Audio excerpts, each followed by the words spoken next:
We have a program today, which the name, of course, is Finding Happiness. It's the idea being that if once our movie about Ananda begins to get a little traction, there'll be an interest in continuing with what that movie represents. I have to say, although this seminar may, in fact, over time, develop a fixed format. Today I'm just shooting off, just going off in my own fashion in what seemed like an interesting way to discuss the subject. I want to be very informal. We're a small group. We're friends.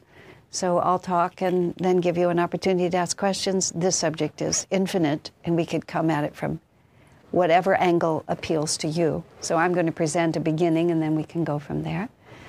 Because Raghu is here, we'll also chant periodically just to refresh our energy and remind us of why we're here.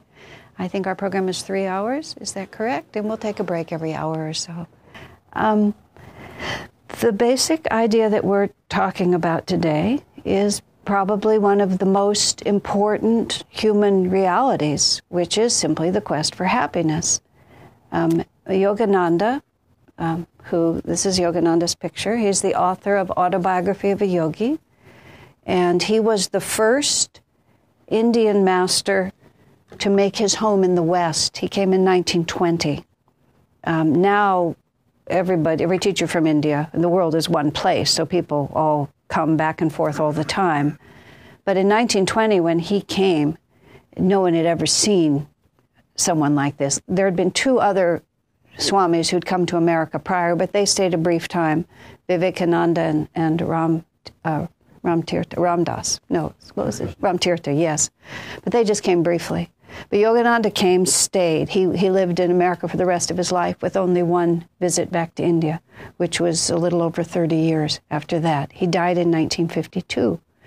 And his idea was to show, well, his bigger mission was to launch what has become the reality we live now, where there's this unity among all these different cultures. And specifically, he said that there is a divine destiny between India and America, America representing the apex of material understanding.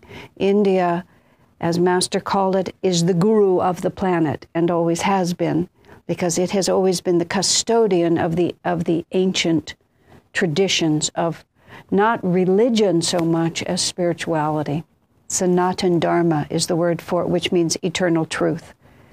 And the whole teaching that Yogananda brought was not religion per se. Religion comes afterwards. It's the reality behind what always ends up being religion when people try to make organization, system, dogma, theology out of experience. Because what really counts is the experience. How do I feel in my heart? What do I understand in my mind? How can I live differently? And Yogananda took the whole of the spiritual teaching and he summarized it in a little pamphlet that someone else wrote it for him, but it was his ideas. It was called then The Science of Religion. Subsequently, Swami Kriyananda rewrote that book and called it God is for Everyone. But there were 2 principles that Yogananda took the essence of the spiritual life and defined it this way. Everyone wants to experience happiness and wants to escape suffering. And, you have all this theology about what God does and what rituals are required and how the priests are supposed to do this and how the children are supposed to be trained. But when you come down to the base point, the reason why anybody cares is because every conscious creature, not even just humans, if you poke a worm with a pin, he'll try to get away from it. If the worm is capable of understanding where he can find food, he'll go in that direction. I mean, as simple as the creature gets, it tries to escape pain, and it tries to seek happiness on whatever level that can be defined. And if we look at ourselves, no matter how complicated and sophisticated we may get in the way we express that, if you sit in quiet contemplation, you will realize that every single decision that you made at every point was to move toward happiness and away from suffering. Sometimes one or the other is dominant, but they're really the same impulse, no matter how you really describe it. Because that's the way we're made. This is where the principle of Sanatana Dharma comes into this. Sanatana Dharma, eternal truth, it also can be defined as that which is the way we are made, the way all creatures are made. This is what motivates us. Because human beings have a degree of free will, and because we have the capacity to define according to our own idiosyncrasies what is painful and what is pleasure, the whole thing that you see around us is the result of that.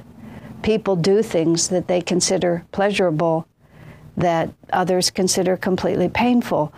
My husband and I just took 10 days in Mexico as a holiday. I flew up directly from there because it's easy to get to and because beaches in sunshine work really well for us as a place to relax.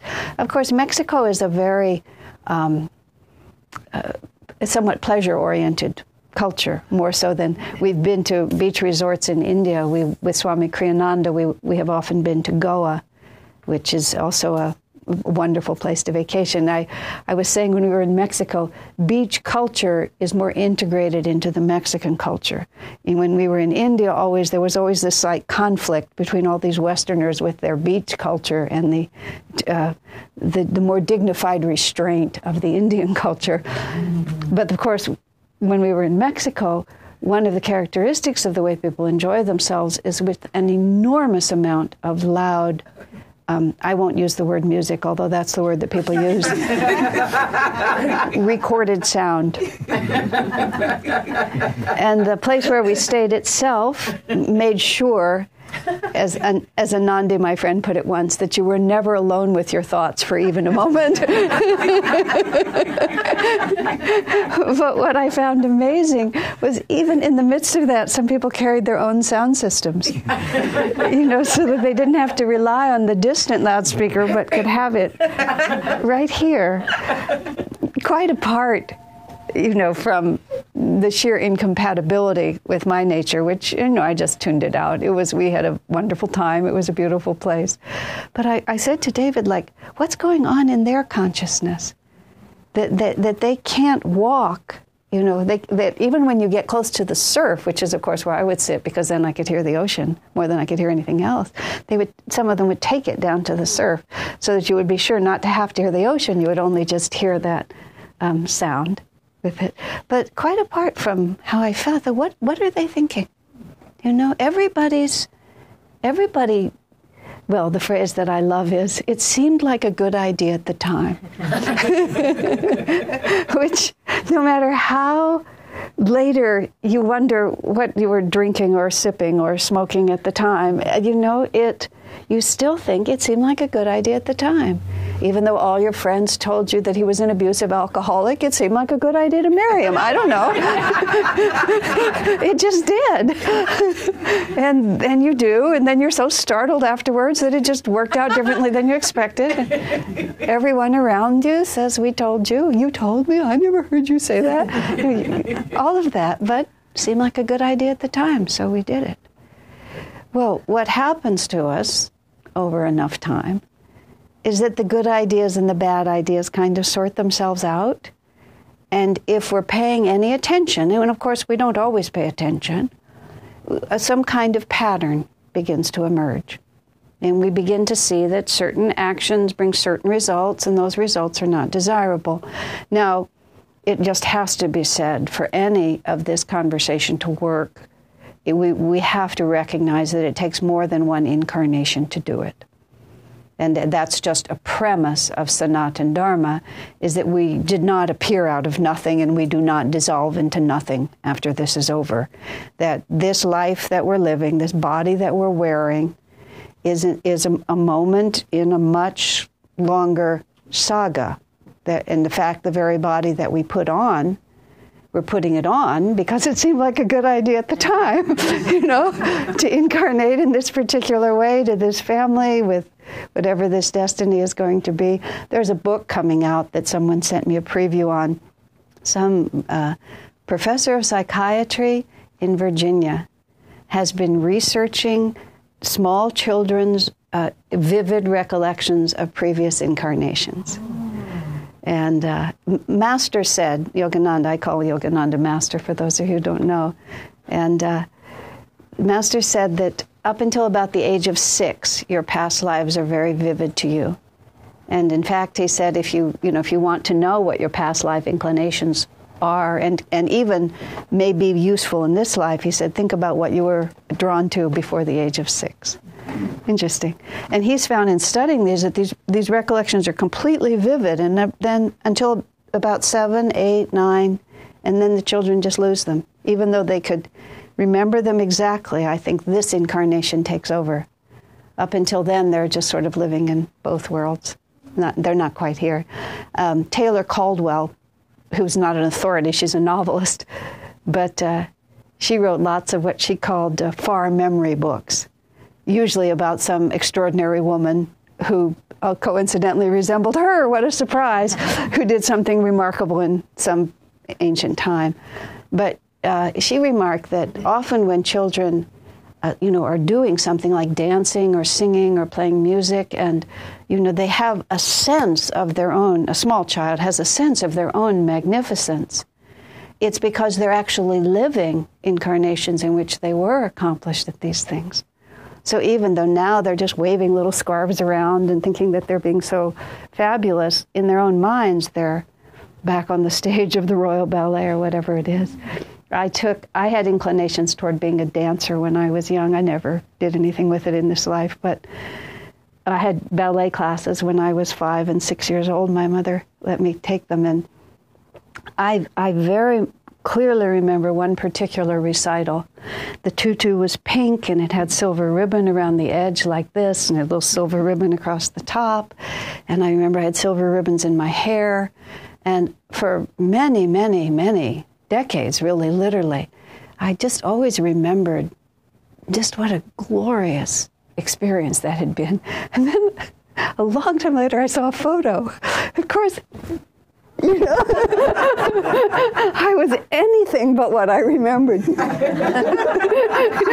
the costume was just a little, little junky sort of thing. It wasn't.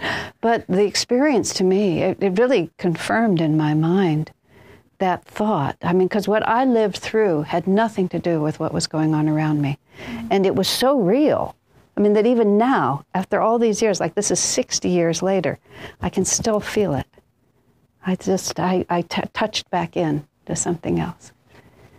Now, the difficulty that we all face, just by the way, so you'll know, this is being recorded and it all gets posted on the internet and it's all a free download, so you don't have to worry about, if you want to remember, you don't have to worry about remembering or taking notes unless you want to. Feel free, but you don't have to. Anyway, but somehow in all that cycle of reincarnation, which I was going to say, we do end up on these very, very long, complicated tracks. Now, every thread of what I'm saying can be drawn out, and we can talk for quite a long time about every part of it. And I will invite you to ask questions after I've established a little bit more here, and we can go wherever we want. But on the basic idea, let's just say starting now, without building the whole metaphysical construct of reincarnation and karma and everything else that goes with it, which I have to touch on because happiness is integrally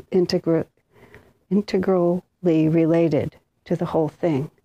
But I wanted to pull out a few themes. I started thinking, when I knew we were going to do this talk, use blue, of course, everything should be blue. About 3 or 4 years ago, Swamiji opened up the possibility of taking additional vows, and to be Nayaswamis is what it's called. Swami is a renunciate, a teacher, a person, a master of the self is what it means. Naya means new. He created a new Swami order. One of the differences being that we wear blue instead of orange, and that if you are married, you don't have to separate as a couple in order to do it. So since that time, we've all been wearing blue. So everything is blue. Everything has to be blue. Including my socks, everything is blue. Of course, when we were in Mexico walking around in blue, very slowly people would start saying, "Do you mind if I ask you a question? Why are you always wearing blue?" Usually, actually, interestingly, in America, they phrase it this way. I love it. What's with the blue? I don't know why, but that's how they always say it. What's with the blue? Actually, my husband and I and Savri and Raghu were having breakfast together in a restaurant in Sacramento. The waitress comes over. She's dressed in blue, chewing a piece of gum, as I recall. At least she had the personality of chewing gum. "So, you're Dodgers fans, just like me." We thought in the context it was better just to say, yeah. But there's a deeper reason than just sports loyalty to wearing it. So anyway, when I was reflecting on, it's like, what are the obstacles to our experience of happiness? I came up with, I guess it's 5 points, which is sort of how I'm going to build today's talk. The first one is the concept of time. And how that relates is we fail to realize that it's always now. Even though the now that we're going to experience tomorrow is not the now we're experiencing today, it's never going to not be now. So we always sort of play this very complicated game because we don't understand the nature of time. Not that I'm going to teach you the nature of time, but we don't even relate to it in a practical way. The second, these are not really, I'm making these linear, but they really should be in a circle. But the nature of the board here doesn't allow me to do it, which is karma, which is a sense of whether or not life is fair. These are the things that cause our life to be difficult. And then there is the idea of material things. And we imagine that happiness can come to us, and I'm going to use the word, from inert objects. Okay, we think that something without consciousness can actually give us an experience of consciousness. I had that experience when we bought a new rug. And for some reason there was this enormous amount of effort because we wanted this particular color, which was hard to find, and it was a big deal. So finally the rug is installed. And when you have a new rug installed, it's really great because there's no furniture. Suddenly you wonder, why do I have all those other inert objects in the room with me? Just this great expanse, and so much effort had gone in, and there was the rug, and there was the rug. It just, it was all completely anticlimax. There was no moment. And I realized because it was inert. It had no life force. The entire experience of it was completely coming from me. There was nothing in the rug that could respond or could amplify or could make another creative option. It just sat there. Inert objects. Then, of course, there is the question of relationships, which is this business of other people, which is a really big part of how we think our happiness does or doesn't come. And the key here is that relationships are about service. And we think that relationships are about self. And that's also a tricky business. And then the last one is just the concept of energy. And I could easily also write this as consciousness. And as I said, these are not really linear. These are more circular. They're all related to each other. That all we ever actually experience is what's going on inside of us.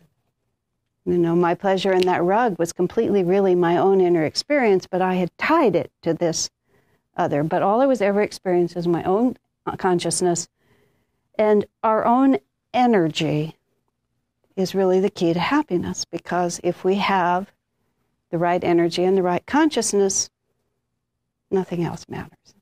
Okay? Does that make sense? So I'm going to just sort of start.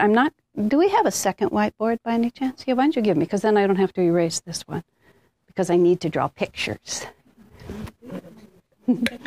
I'll draw them badly, but they'll still be fun. Let's see. A nerd object. Yeah, really. Torturing me. There it goes.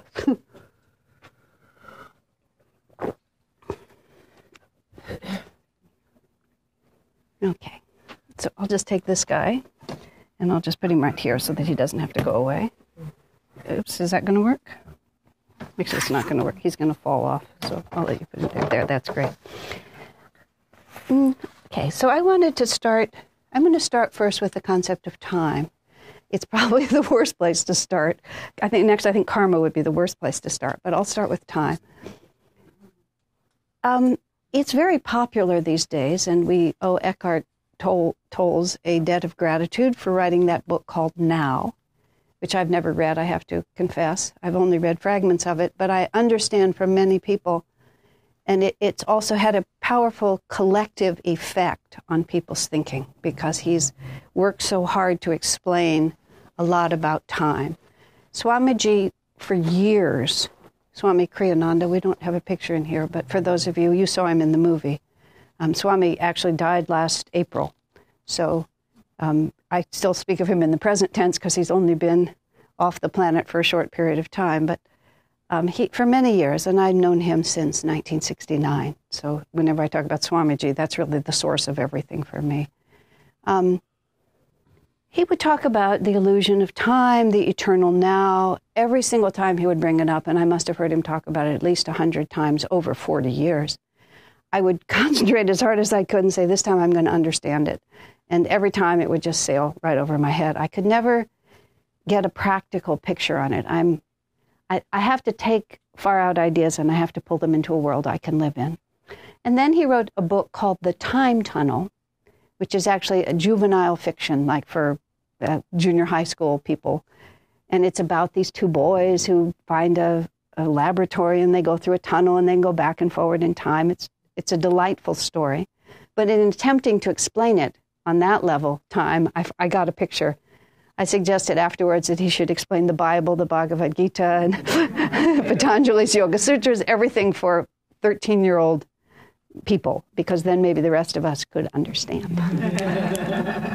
Well, the picture that we always think of time is we think that we're here, and then we go to here, and then we're here, and then we're here. You know, it's a very linear. Here's the past, here's the present, here's the future. It's all in a very straight line. We're going to spend a certain amount of time here, and then we're going to go forward. That's how we always think of it. Now, all the sages, and even now it's such fun, all the scientists are telling us that it's not linear, that it's a simultaneous reality. Well, we sure as heck don't experience it that way. I mean, even we can talk about past lives, and maybe you've had either an intuitive recognition of that, the samskars, they're called, the past life impressions, where it doesn't seem like a foreign idea to you, whatever it might be, where you just somehow know that it's true. But very few of us have had actual experiences. In my life, I had one dream that I know was a past life dream, very vivid, and I lived a past life, and it was a very important explanation of a current relationship.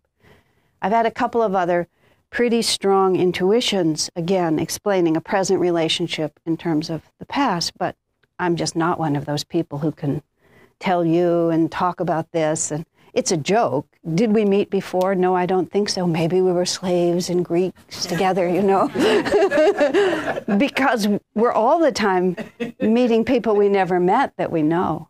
I mean, aren't we? Always. They're just so familiar. Sometimes I have this thing where I have a hard time remembering what a person's name is because I have such another name involved. I just always call them something else.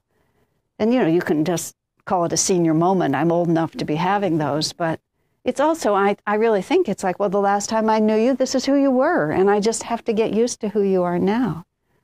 But after that, it's just a theory to me. But this is how Swami made the picture, and I love this picture. Okay, this is that's a circle. I'm a very good artist. Sort of a circle. It's a circle on a rectangular board. Instead of thinking of time as a line, the way it's described, Stephen Hawking, everyone explains this, it's a circle. It's a simultaneous experience. That there is no, the fabulous thing about a circle is there's no one point on it. You come in anywhere, you access all of it. That sounds very interesting.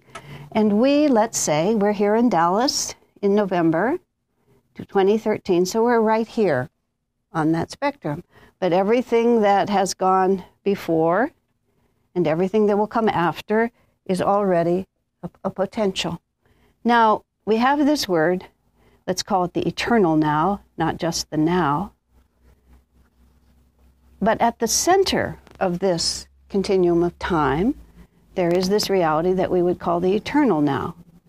Swami Kriyananda tells a very interesting experience of his own. In his autobiography, which is called The New Path, he describes his own early childhood, not in great detail, but to the extent that it's relevant to the story. And he describes the fact that really actually until about the age of 9, he was as much in the astral worlds, the astral worlds are the non-physical worlds where we go between incarnations. He was as much expanded beyond this world as he was living in it. And he said the colors and the sounds and the lights that he would see were really much more real to him than the life he was living. And he describes his earliest memories are all associated with that. And what he describes as a special kind of joy that was not related to anything going on around him. At the age of 9, he became ill. He had a delirium, frightening delirium with a high fever. He said it made him suspicious of alternate states of consciousness. Plus, it was just time for him to ground himself in this incarnation. So he did after that. But when he was very small, and all through his early childhood, he said the way he would go to sleep is that he would lie in his bed as a small child. He would close his eyes, and he would see a bright light, which later, when we begin to meditate, we understand about the spiritual eye that you see, which is a ring of gold and blue with a star in the center, and it's something that everyone sees. It's not a religious symbol. It's Sanatana Dharma. It's that which is. Well, he would see this great light, and then he would stare into the light, and then the light would expand until he merged into it. And that's how he went to sleep. And he was much older before he realized that everyone didn't go to sleep that way. That was just how you did it. And then he went through the experience from the age of 9 until he was 22, and he met Yogananda, his guru. And Yogananda taught him to meditate, and he began to do Kriya, and he went back into that light. And here's what he said that was so interesting. No time had passed that when he went back into that light, it was the same moment as when he had gone into it as a child. He said, because in that state, there is no such thing as time. Time does not change. Isn't that fascinating? That's all. He writes that all in the path, but he writes it in just a couple of sentences. No, excuse me, he doesn't write about the second part. The second part he spoke once, and I wrote it down because I noticed. Okay, so that eternal now, which is that light, is in the center. And we live wherever we are on the spectrum like this. Now, if you're here, you can't see. You can only see as far forward and as far backward as, just this plane allows you to see, isn't it? I was on the beach, and you could see out to the edge of the horizon line, and then that's the end of the world, and it falls off, and that's as far as you can see. Here in Texas, where everything is just flat, flat, flat, you can see pretty far like this. Where I live, there's hills, and they block the hills. They block your vision. But wherever you are, on the plane that you are, you can see a little bit forward and a little bit back. That's where the average person lives, isn't it? We can look back and mostly remember yesterday, maybe last week. We have sporadic memories of our childhood, of our college days, and then we can kind of anticipate the future. I have a plane ticket to Spain. I'm going to go to this place that I've read about in a book. Next month my daughter's getting married and we're planning the wedding. We can go forward, we can go back, but not very far because of the plane that we're living on, right? So people talk about past lives, and many people can't even imagine.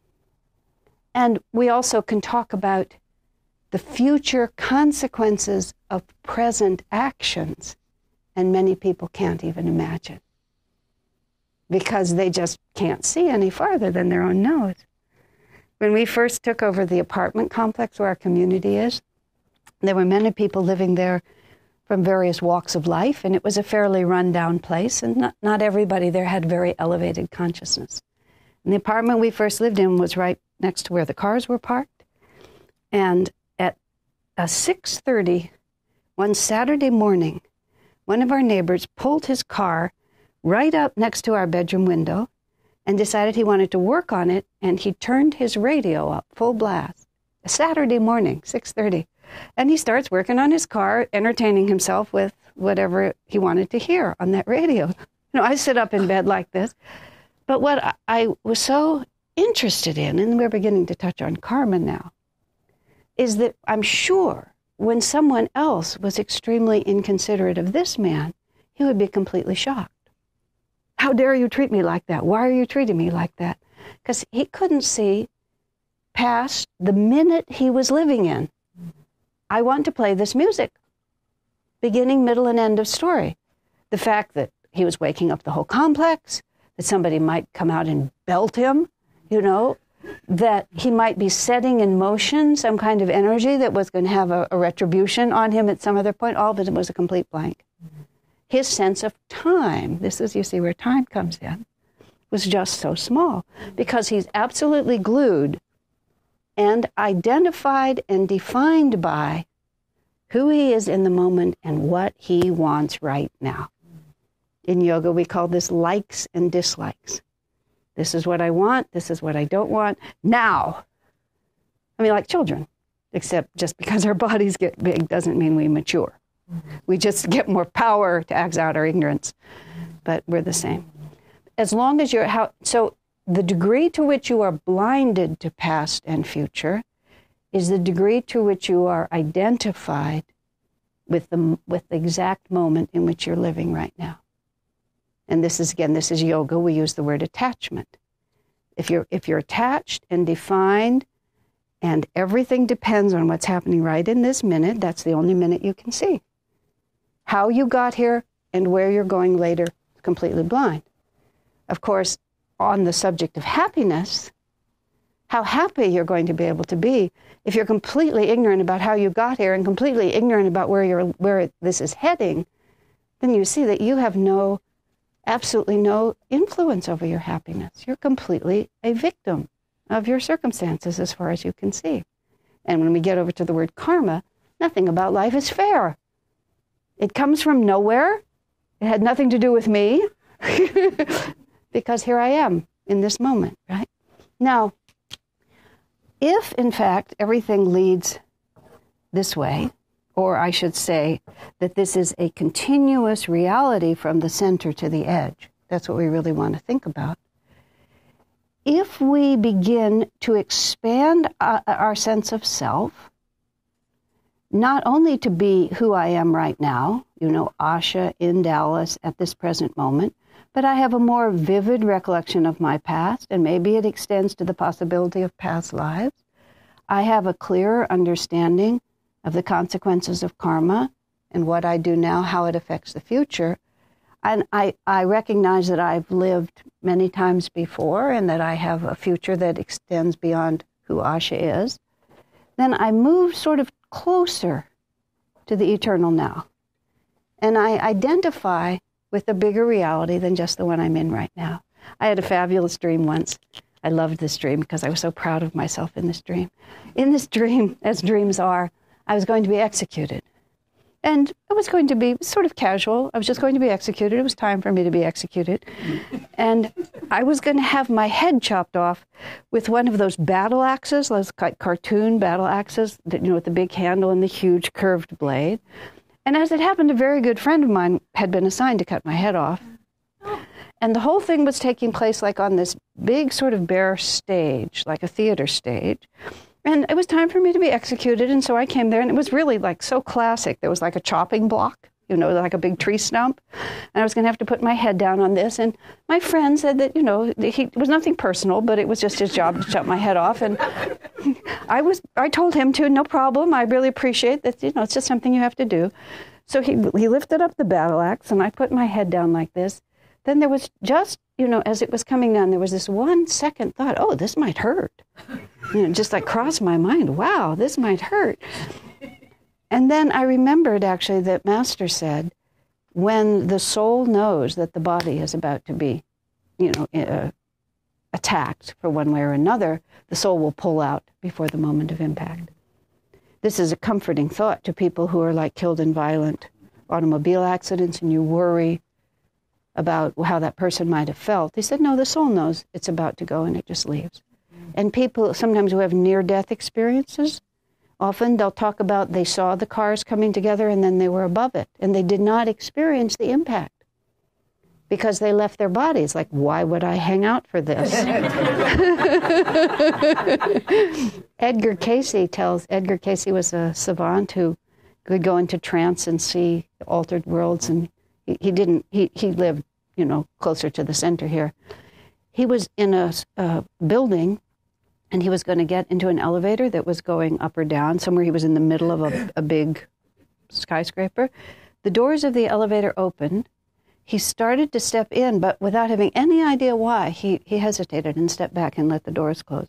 The doors closed, the cable broke, the car fell, and everyone in it was killed. And he realized that no one in the elevator had an aura. There was no energy field around their bodies. And he was so accustomed to seeing the energy fields that he didn't have time to think it through. It's just something about everyone in that car looked so peculiar, he just instinctively held back because they all knew that they had seconds left to live, and so they had withdrawn. They were still breathing, but the soul was exited so that they wouldn't have to experience it. So there I was in my dream, and just at the moment before my friend lowers the battle axe, I became just a moment of fear, and then I said, oh, Master said I'll just leave. And so in that moment I left. And I just went way up. I just started shooting up, just like the stories. Started shooting up. I saw just this vast expanse of nothing, just my friend and my body, and nothing about my head being chopped off. And then, this is the part I loved in the dream, I looked down at her, and I said, bye-bye, Asha. Just like that, bye-bye. It's over. It's been fun. It's been really a great one. Bye-bye. Gone. Like that. And then I woke up, and I woke up laughing. I was so pleased. It's nice in your subconscious to find that you come through the way you would want to come through. Exactly. Well, you see, in order to do that, if you're deeply attached to this body, it's the only thing you think you have, and something begins to happen to it, whether it's death or age or disappointment or failure or anything, the more deeply you have defined yourself by it, the more your happiness depends on your likes and dislikes being fulfilled.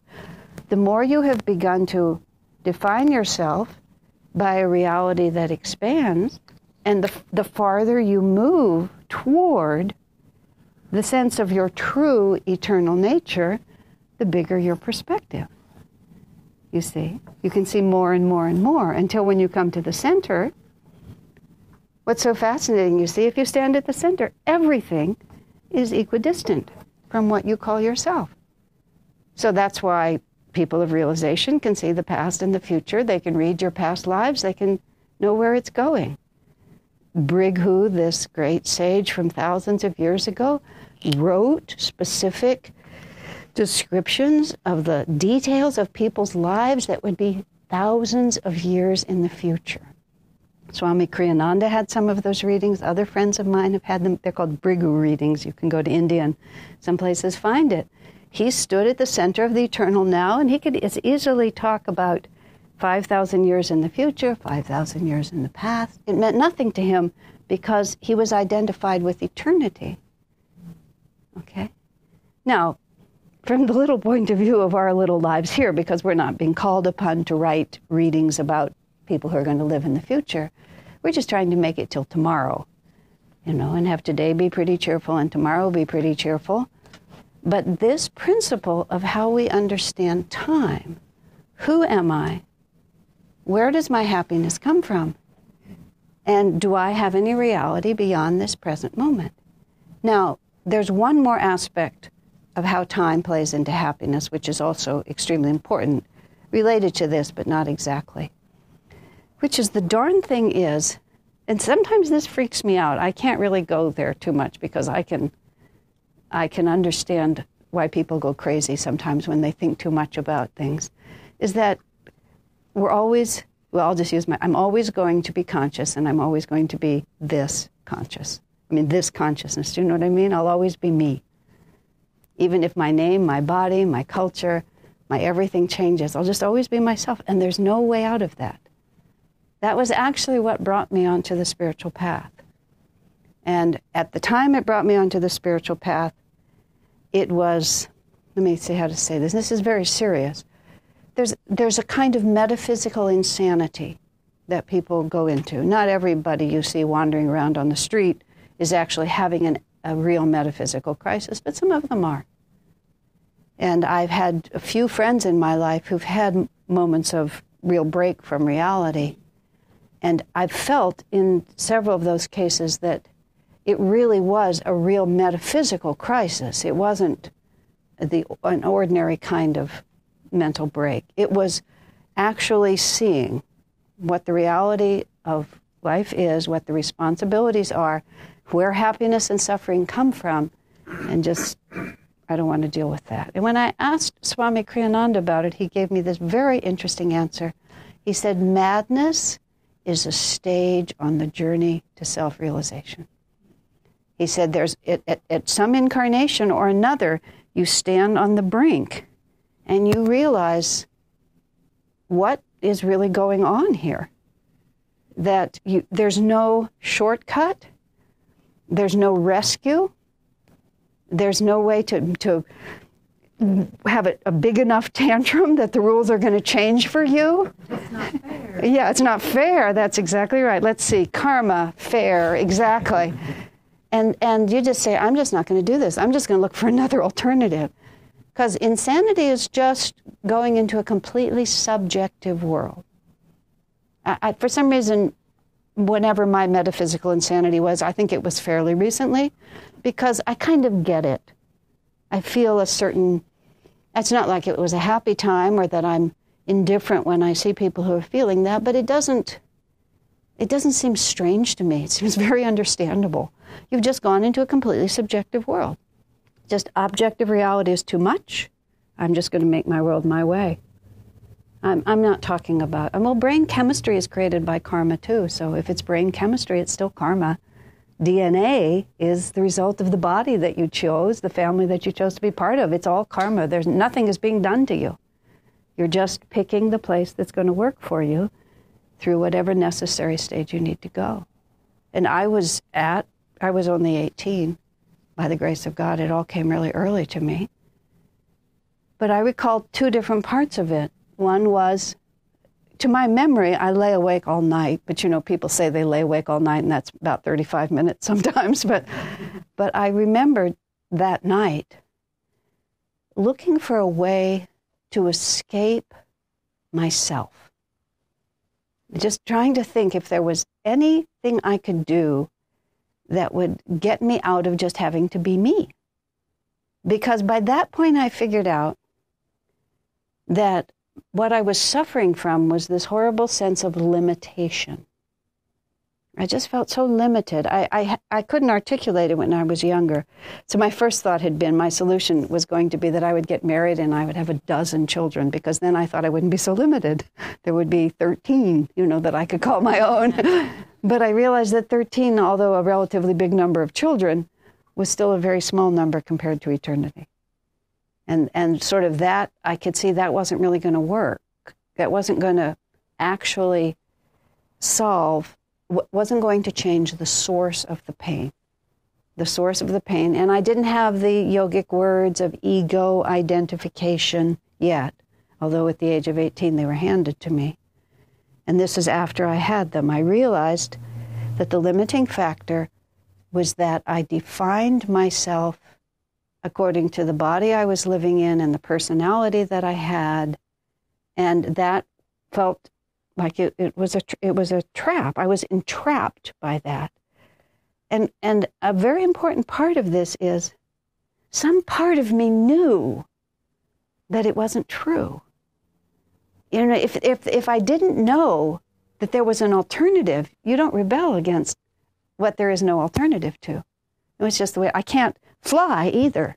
You know, airplanes are really boring, and I would like to just teleport myself across the world when I have to travel, but I can't. And so I don't sit around rebelling against it, because it's just not an option.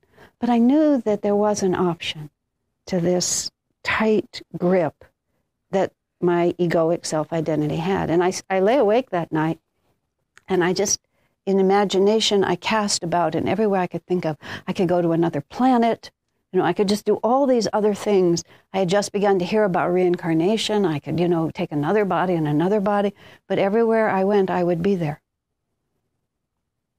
And I saw that that was really the problem, and I needed to find a way out of that. But fortunately, by then, I knew about self-realization.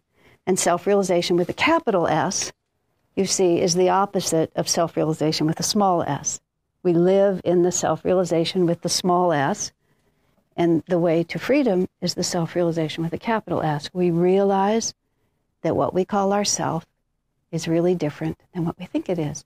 We move from this little edge of identification with the body and where we are now, closer and closer to the eternal self, where all consciousness converges in the one. Now, the second half of that metaphysical moment for me was standing looking out the window of my apartment in San Francisco, thinking that there were really just a few choices that I could see. I could kill myself, which I didn't think was going to really do me any good.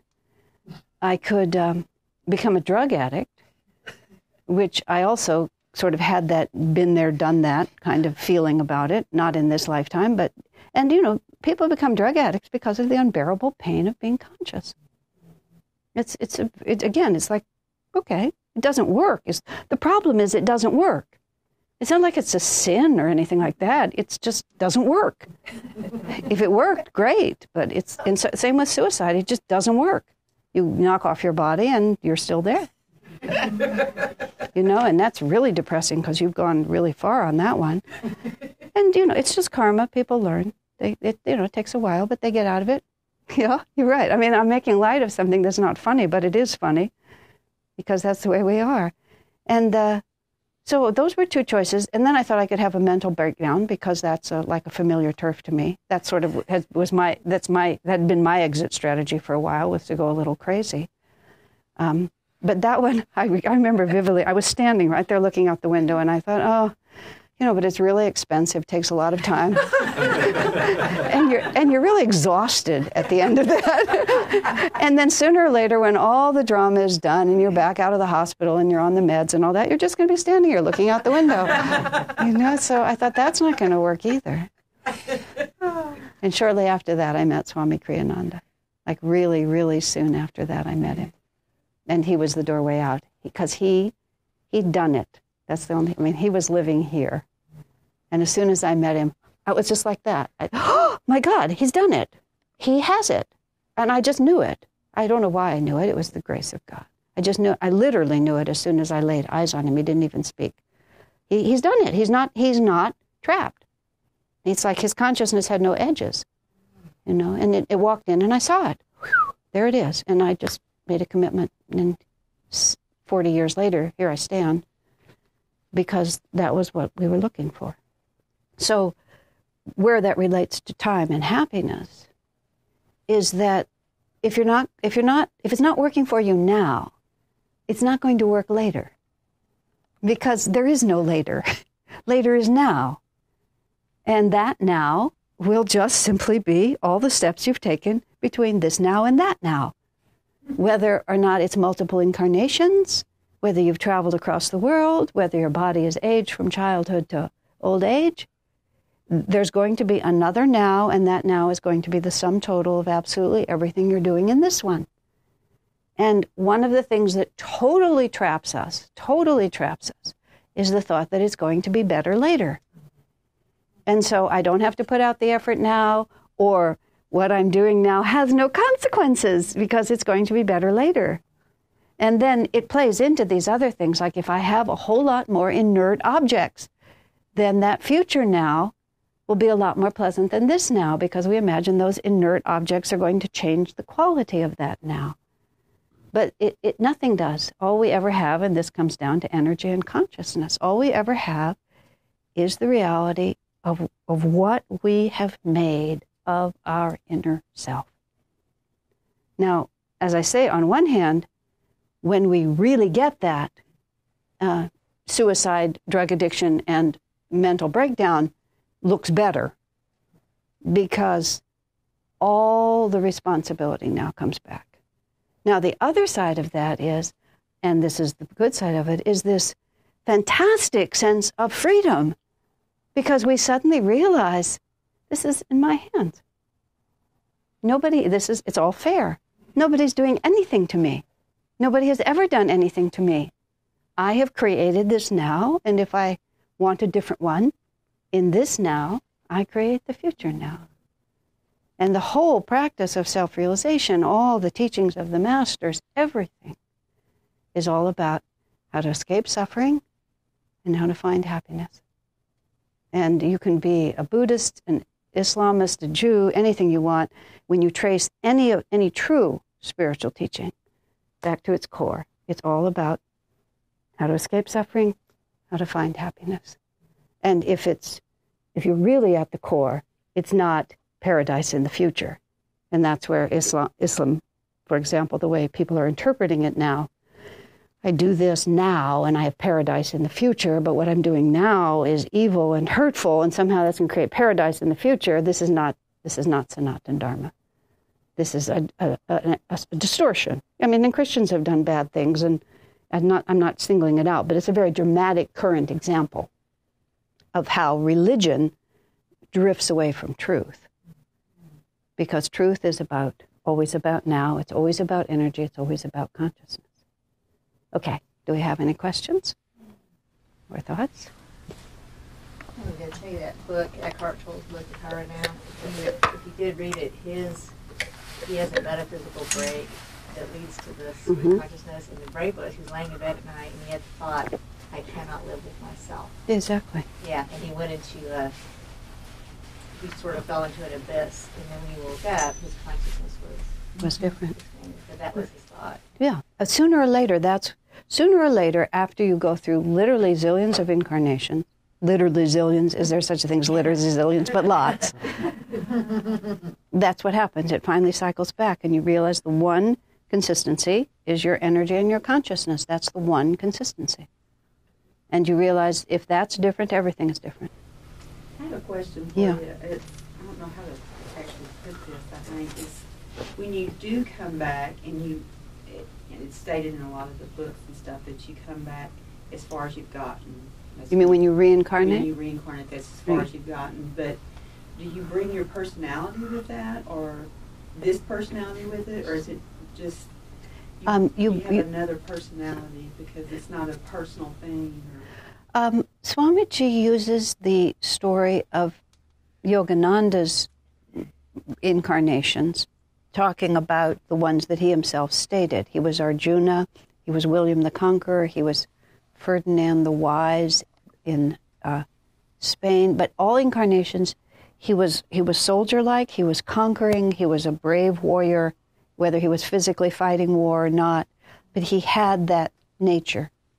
Lahiri Mahashaya, who's another of the masters, all of his incarnations, he was humble, he was gentle, he worked in a completely different way. Sri Yukteswar's earlier incarnations, he was always an impersonal, wise teacher.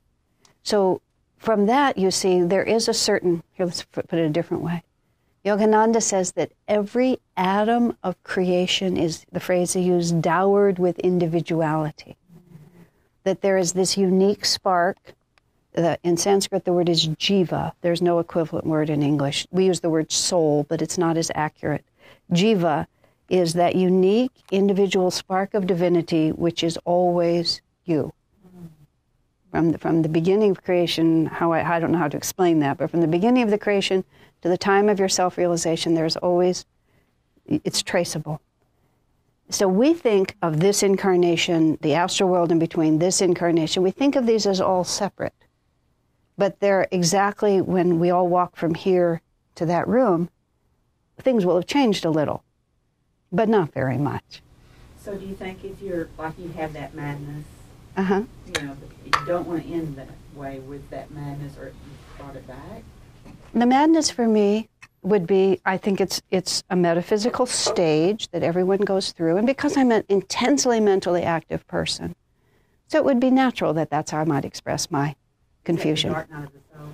No, the dark night of the soul is when one remains connected to objective reality, but simply loses faith or loses hope or faces great difficulty. Madness is when you just make it up out of your dreams. You know, when you fall asleep and go into your own subconscious, you can people it with all of us, but none of us have any shared experience with you. The subconscious is created entirely by one jiva, and no one shares that reality but you.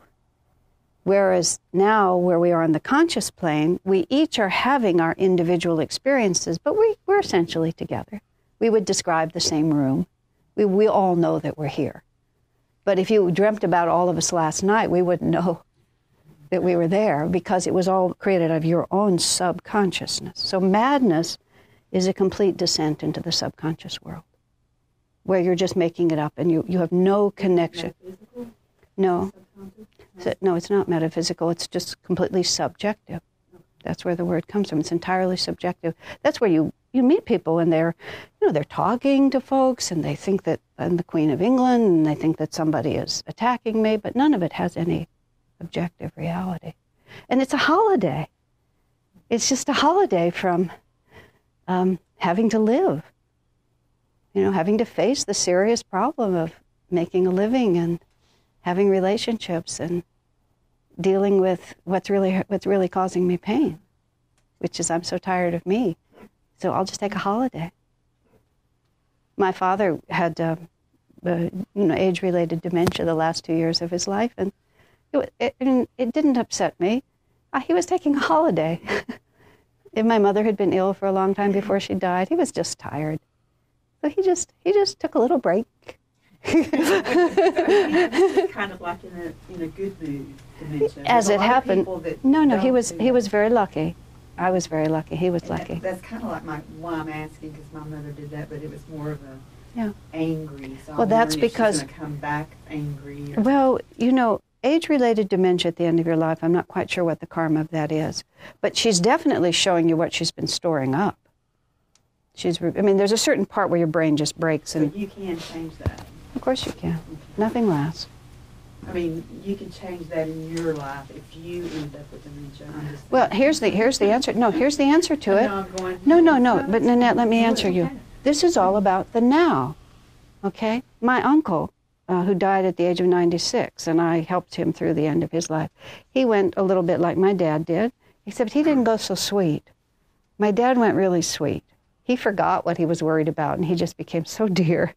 My uncle remembered everything that he was worried about.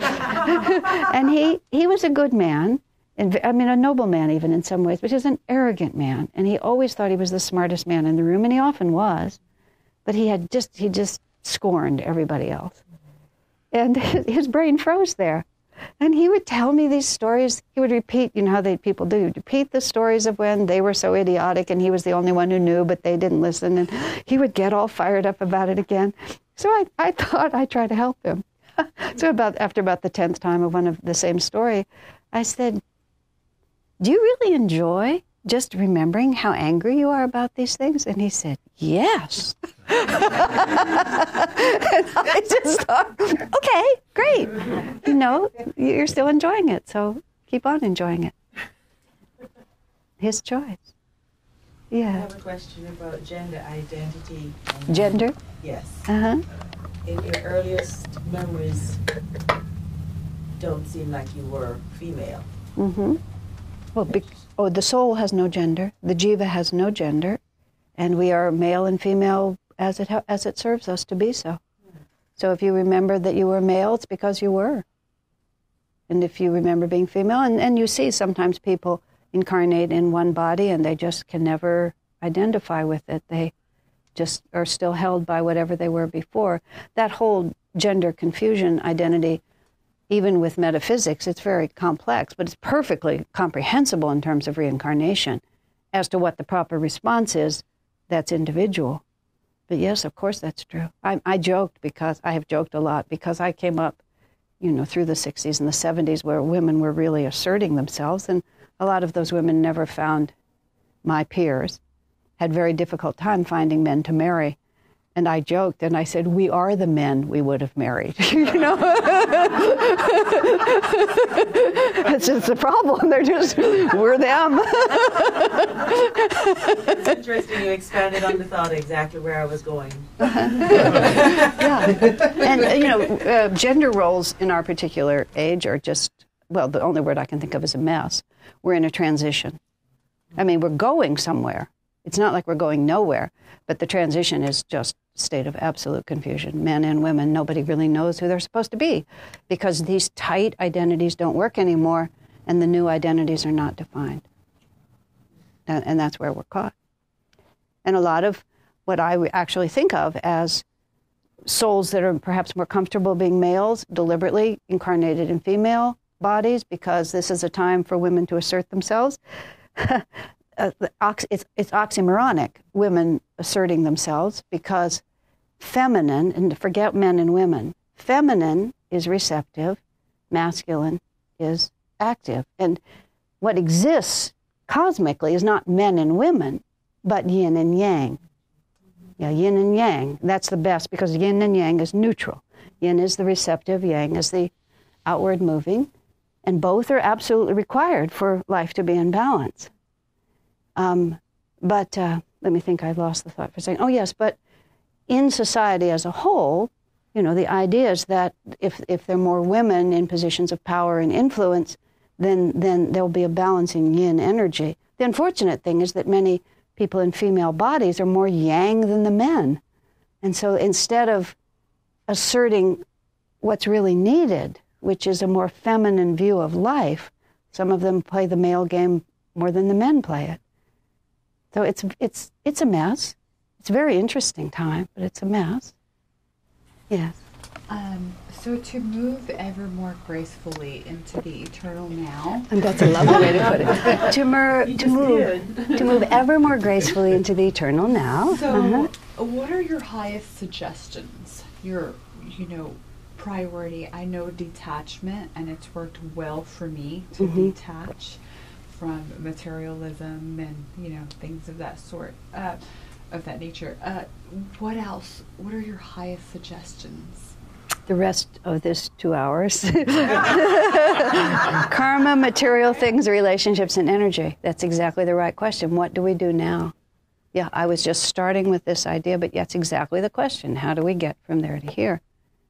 And karma, I'll just give you a little preview and then maybe we'll take a little break. Karma is cause and effect. And so if we can understand karma, we can understand how we got here. If we can understand how we got here, we can understand how to get out of here. So karma is everything, because karma, as I say, is just the divine law. And if we can understand how that law operates and start to operate with it, detachment is one aspect of it, but there's many parts. The way we relate to the world around us, whether or not we are tricked by the fact that from the time we're born, we reach out. I've never given birth to a baby. I've never been pregnant, but I've been present when babies are born. And I remember one little child being born. She had a little respiratory distress. She was born in a hospital, so she was spirited off immediately, the little baby, and her daddy went with her. Little baby is like 90 seconds old, and she's already looking up at her dad, reaching up for his hand and holding his hand like this. Now, on one hand, it was like, oh, it was so touching. It's just so touching. On the other hand, it was, oh, my God, right from the start. Just right from the start, you're looking outside yourself and you're reaching out and you're trying to grip it. So, and there's a lot that we have to, this is our relationship to material things, and also this compelling urge we all feel to make connections with each other.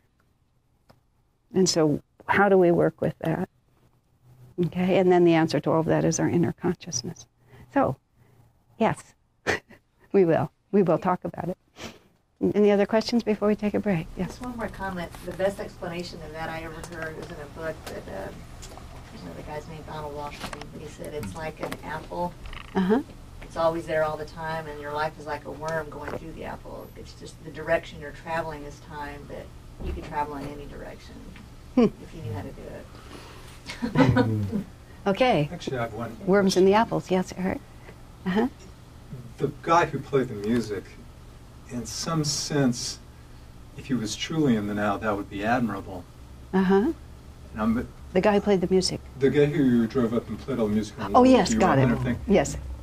it's a really fine line, I'm wondering what you'd say about it if that person was. I think there are two kinds of nows. There's the kind of now where he's in the now, attached to the music and attached to playing with his car and everything like that. But if he had actually come up in a state where he was in touch with the eternal now, that's different. Well, exactly what you're saying, Eric, But is it's- subconscious versus superconscious. Yeah.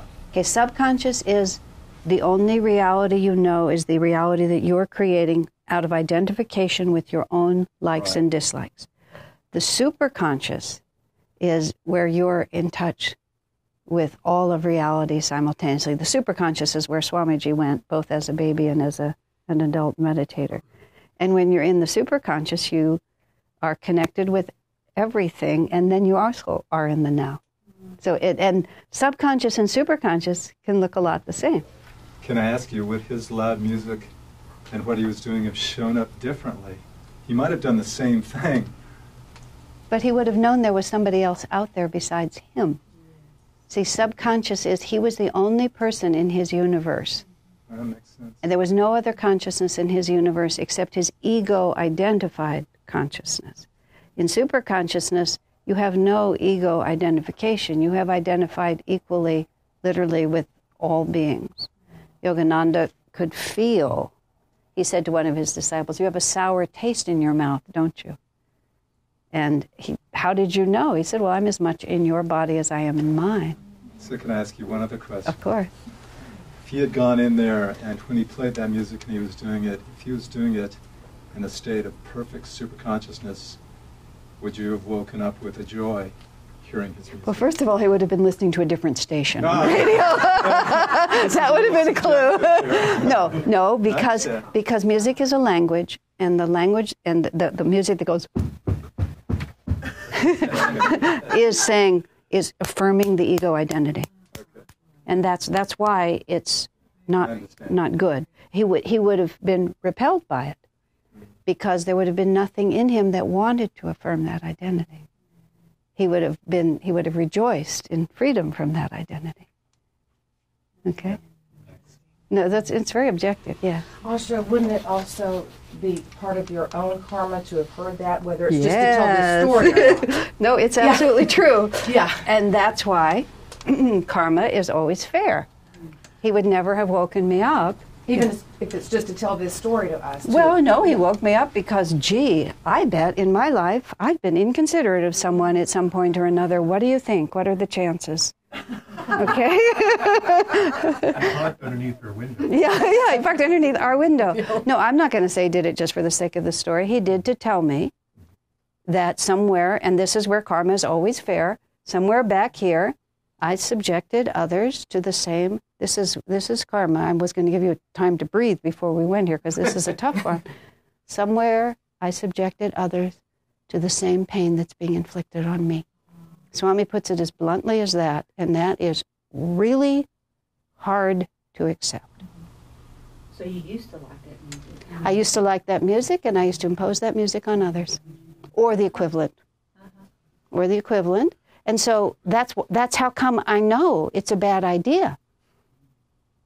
Otherwise I wouldn't even know it was a bad idea. Or else I'd just walk out and be the one to wonk him in the head, with something. Because it wouldn't occur to me that this is not the way to solve the problem. You know, my sense of relationships would not be to serve him, but would be to assert my will and make it my way. What did you do? I laughed. My husband and I, you know, we just woke up and we heard him and we just laughed. And we laughed at like, you know, what world does this man live in? You know, what universe is he in? It's clearly not the same one we're on, even though we're sharing a planet, even though we're feet away from each other right now. Yeah, it's just like amazing. Just amazing. And very respectful in the sense, too, which is like, it seemed like a good idea to him. That's what just fascinates me. No matter how loony the plan, it seemed like a good idea to the person who did it. Because if they knew that they were causing themselves pain, and of course people get very perverse, pain looks like pleasure and all these different things, but still, it seemed like a good idea at the time. And I wouldn't make that choice, but I would make other choices that, from Swami Kriyananda's perspective, he would just look at me and laugh. What a loony choice. He actually said to me once when I did this whole project just to prove that I could do it in this certain situation. It all turned out terrible.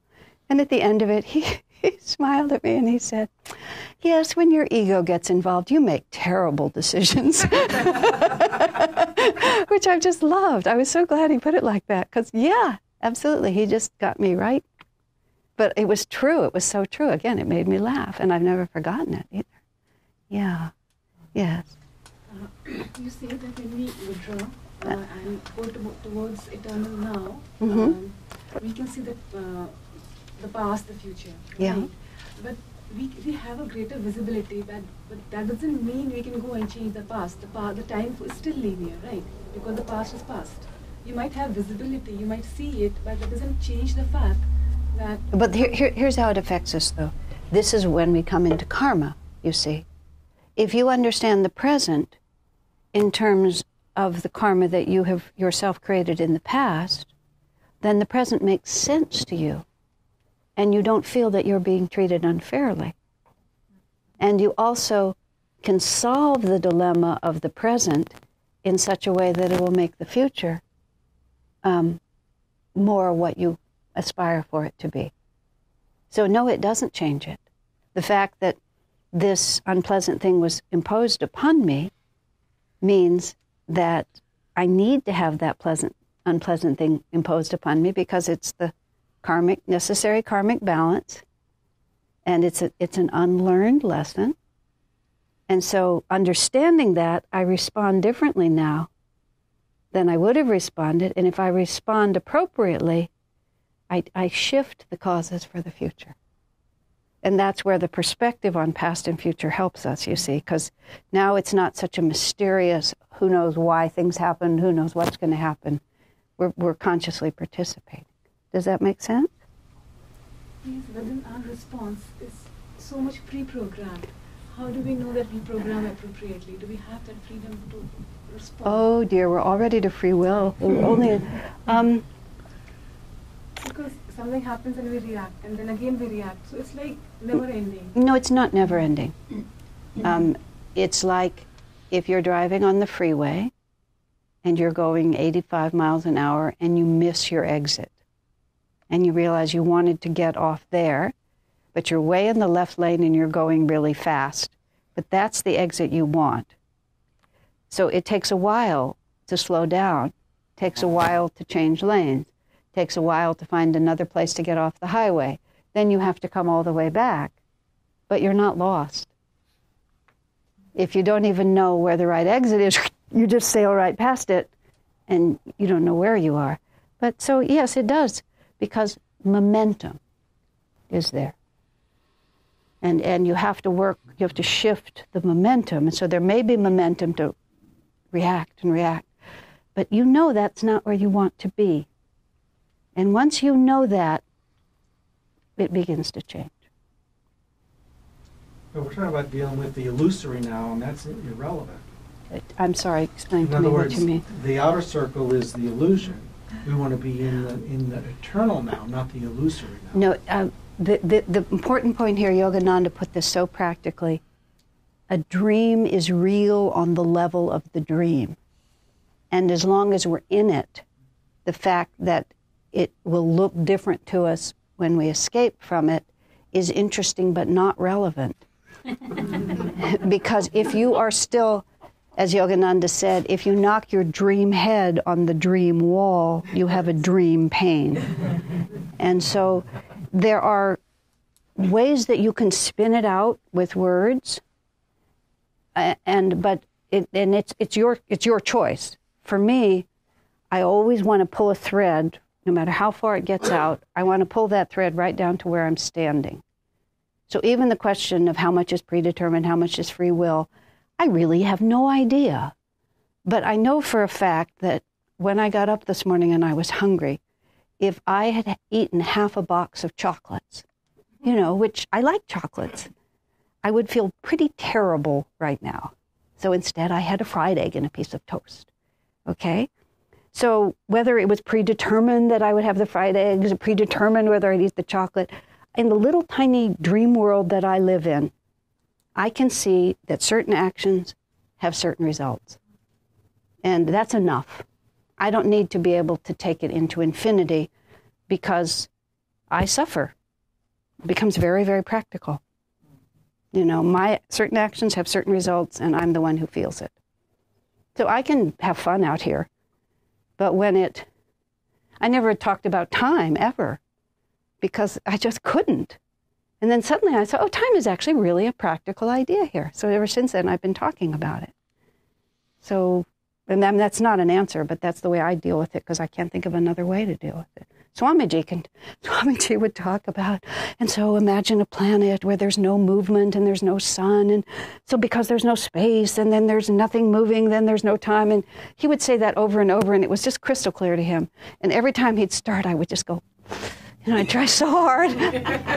Absolute blank. And he would say, weren't you just inspired by all that?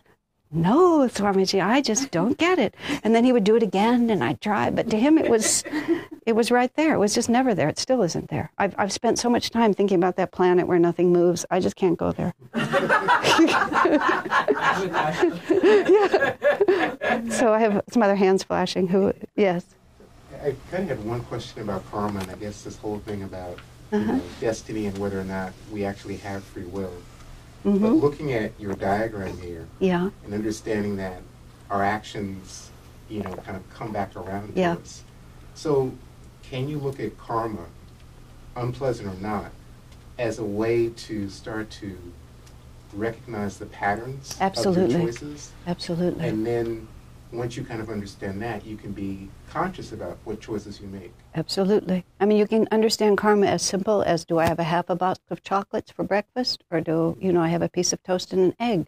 That's so, I traveled with a friend of mine once years ago, and she just absolutely loved sweets. We were on vacation. She had chocolate milkshakes for breakfast every morning. That was like her idea of a good time. For me, that was like being sent to hell to have chocolate milkshake for breakfast, because it would just make me feel so terrible. But it didn't for her. It was just her reality.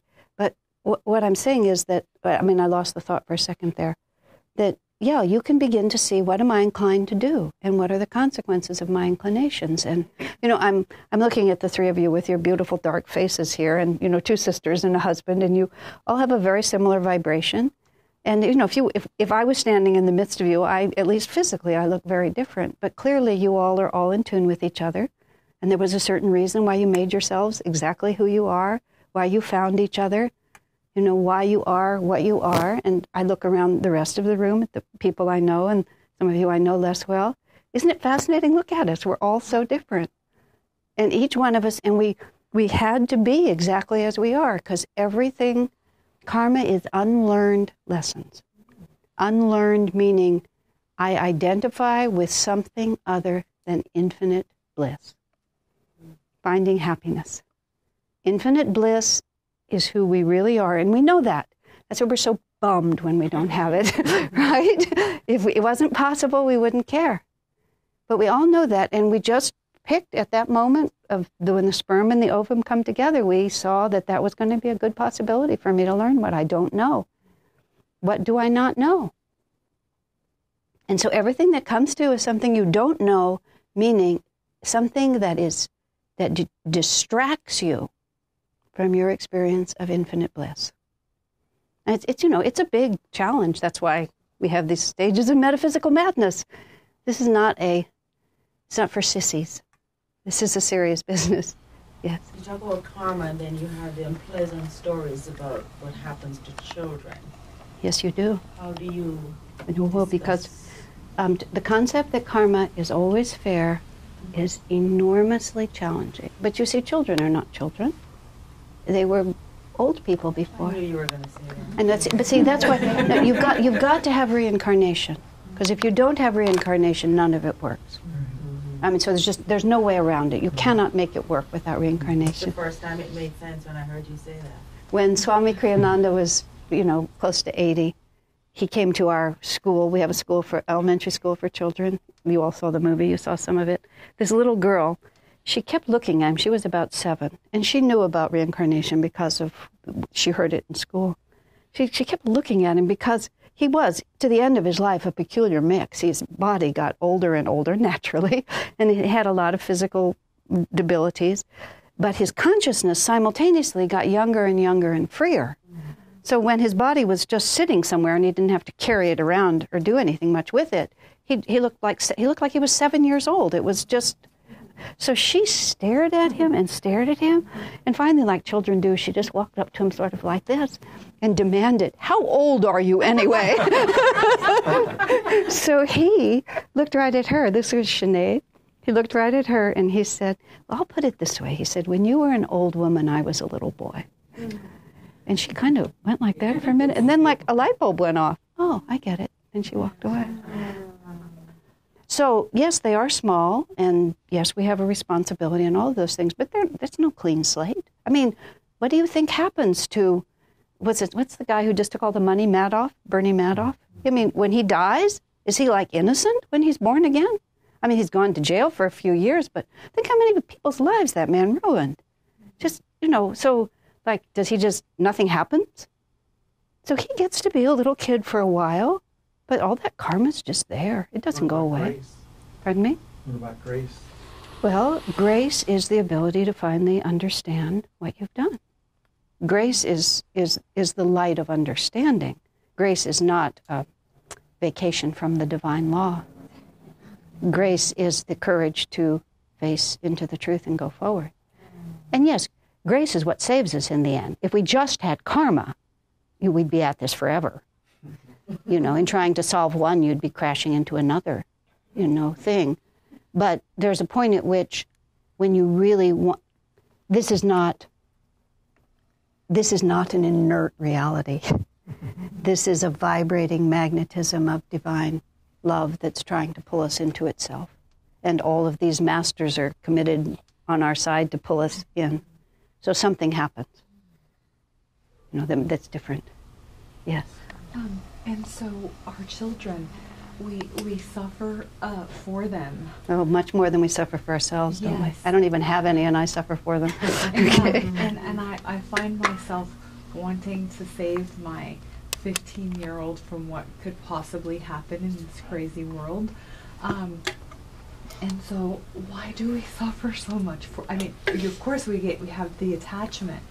How can we maybe find relief that their karma is to be worked out by them? I find myself trying to explain to my 15-year-old about reincarnation, about, what you do now, and some of the things he'll experience, having to do with past lives and stuff like that. And he'll understand it to a certain extent. But I feel that at the end of it, I'm just so exhausted. And you're babbling to the wall. I'm going to hold this up. See the word relationships? This is really fun, actually, because you all are spelling out exactly what I've written here. Service. Okay, so then you have to figure out your sense of service is, I'm going to save this person I love from suffering. Now, of course, you're also, isn't this nice, serving yourself, because if they suffer, I'm going to suffer so badly. So there's a little teeny bit of self-interest there. Okay, not horrible. I don't find the word detachment useful when a mother is talking about her children. forget it. I mean, let's be practical. It's just like completely useless. Okay? So, of course, you're not detached. You're utterly committed. So what you really want to do is you want to be useful. Okay? But the only way you can actually be useful is to realize that even though, I was involved in creating the vehicle through which this jiva is having its incarnation, I did not create the jiva, and I do not create its destiny. It was all in place long before it got to me. And so if I really want to serve this soul, I have to serve this soul from his reality. What did he come here to learn? It's also true that we can influence but we influence not by our human, I want it to be this way, but we influence when we all back up closer to the center and we try to influence from the point of view of the soul's destiny. Not from the point of view, this is my son and this is what I want, but from the point of view of the soul's destiny. And you can't usually say to a 15-year-old, oh, I'm here to serve your soul destiny. Someone will say, Mom, it's just like not what I want to hear. But soul to soul, you can do it. There's the story of St. Augustine and his mother, Monica. St. Augustine, of course, became St. Augustine, but he was quite a libertine, and he was not living anything that looked like a good Christian life. And his mother was very devout, and she never gave up. She just prayed. And when St. Augustine finally awoke, he said it was all because of his mother's prayers. They were just, he wasn't like he even knew it, but there was this divine force that was always there for him. And that's grace. Our relationships of service, a mother's prayers are never lost. Now, you did not meet your son for the first time when he came into your womb? I don't think so. Right, of course. So that means that you all have had a history. God knows what that history was, but you've had it. Some of them are positive, some of them are not. But you're partners. And him being your son is just the way you're playing it out right now, but your relationship is still one of serving him. And so you have to be asking all the time. You ask God, Guru, and here's a very nice thing. You ask his soul. You pray to his superconsciousness. What can I do to help you? To my son's soul? You don't have to tell him. I find myself, praying to his, talking to his soul. Talk to his soul. I know we can communicate. But also ask him, what do you want from me?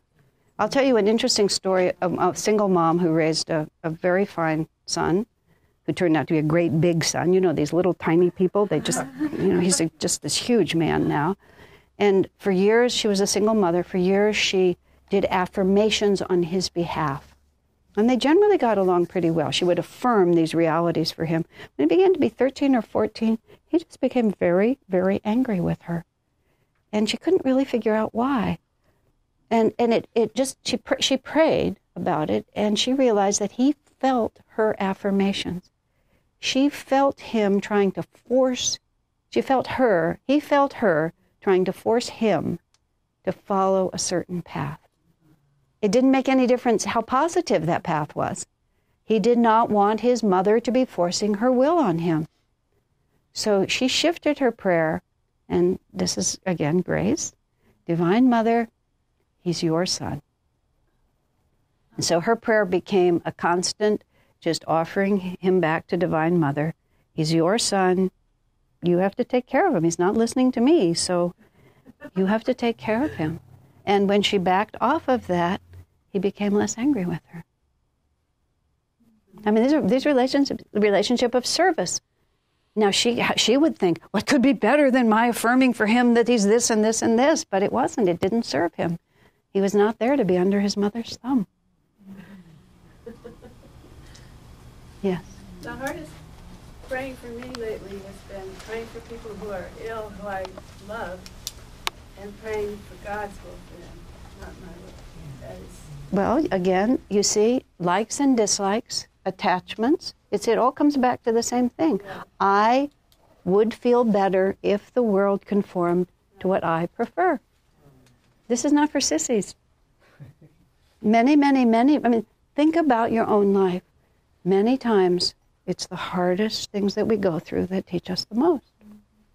And everything that we really know. Here's another scary point. I love that. I mean, this is a scary teaching. In the end, it's absolutely fabulous, but it takes courage to go into it. Everything that we have now transcended and are not interested anymore is because we have experienced it. We know it doesn't work. Master said, we try everything. Everything. Murder, drug addiction, every bad thing that you can think of. At one point or another, he says, we tried it. Because nobody takes anybody's word for anything. Think about it. Never. For years of my life, my husband always told me, don't put the suitcases on the hood of the car because it'll scratch the car. And I said, this is a soft-sided canvas bag. It won't matter. He said, don't put them on the hood of the car. They'll scratch the car. I mean, you know, he's a bright man. So I'm traveling by myself. I have his car, right? I just have a canvas bag. I throw it on the hood of the car because he's not there. Then, of course, to make it worse, because it's heavy, I pull it off. Whoa, it scratches the hood of the car. Big W scratch, like right on the hood of his car. Wow, I said he was right. I mean, of course he was right, because of these little metal feet on the bottom, and the cars are so cheesy. Of course it just, it just scratched it right. But it's like, that was such a ridiculously pointless thing to rebel against. But I realized that for 25 years I refused to believe him. So when you say to your son, oh no, dear, just go to church. Don't go out with your friends. You don't really want to go out and drink beer or try drugs or sleep with a beautiful girl. You don't want to do any of that. You just want to just be a little pure boy. Just sit there. He says, right, Mom. Come on. He's not going to believe you. I mean, children have their own destiny. I'm not by any means advocating wrong living. And I think anything you can do to keep the kids out of trouble, by all means do it. The jeopardy these days is huge. I'm not being casual. But don't think just because you tell them they're going to believe you. Because there it was. And it was such, as I said, it was such a stupid example, but it made the point so deep in me. Wow. Of course people don't listen when you just tell them.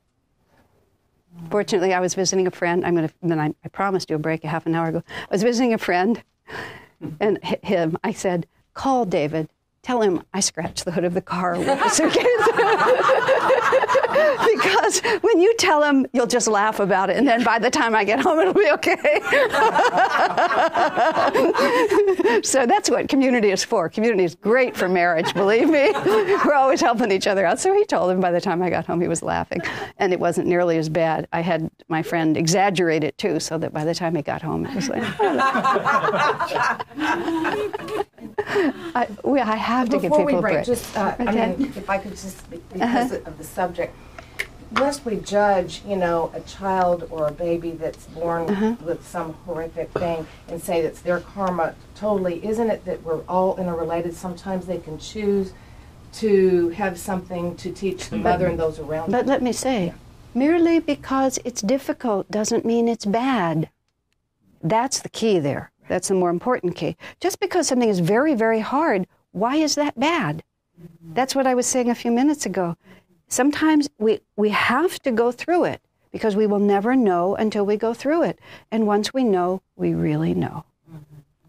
And so somebody's right at the cusp of about to learn a very important lesson, and in very difficult circumstances. You want to prevent them from learning? You have to ask yourself, service. Do I really want to stop you from learning this? No, I want to help you learn it. And you're right, you wouldn't have come to me. I wouldn't be in relationship to you, whatever it might be, unless there was something in it for me too. Now, right now, what's in it for us is a break. Let's take 10 minutes. Okay.